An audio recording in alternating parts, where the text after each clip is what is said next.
The small circuit I walked revealed more of the storage units. Rust bloomed like a disease, spreading from corners and hinges.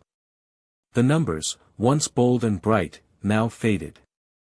Looking at the degradation, I was glad that I had a recent tetanus shot. I still could not believe people would be desperate enough to even use this place to store whatever junk they couldn't live without. I guess I couldn't say much, I had to work in this mess after all. When I had started working here, I had thought the solitude might be nice. Yet now I found myself bored and slightly lonesome, nothing stirring except the cold wind outside and the thoughts in my head. I walked deeper into the facility, looking at a nearby unit. I was close.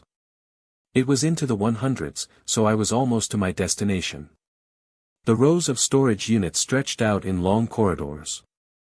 Size was the one thing that this place did not skimp on, though it was tedious walking the ground sometimes.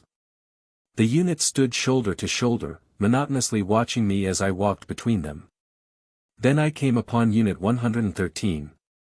It had a note left by Tim, the lot manager, and indicated that this one was past the last notice for the owner to pay or clear out, before we took possession. I managed to force upon the door, which was slightly stuck ever after unlocking it. Even in the gloom of the flickering overhead bulb, I could see how thoroughly someone had made a mess of the place. Debris littered the floor, papers lay torn or trampled or water-warped into crisp waves.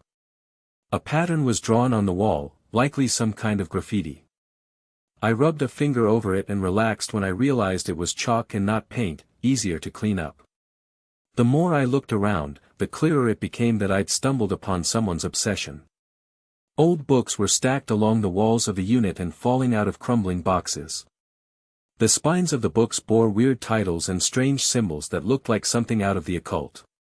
Their dusty fragrance coated the air, blending with the metallic tang of metal and wires strewn about like the aftermath of an explosion.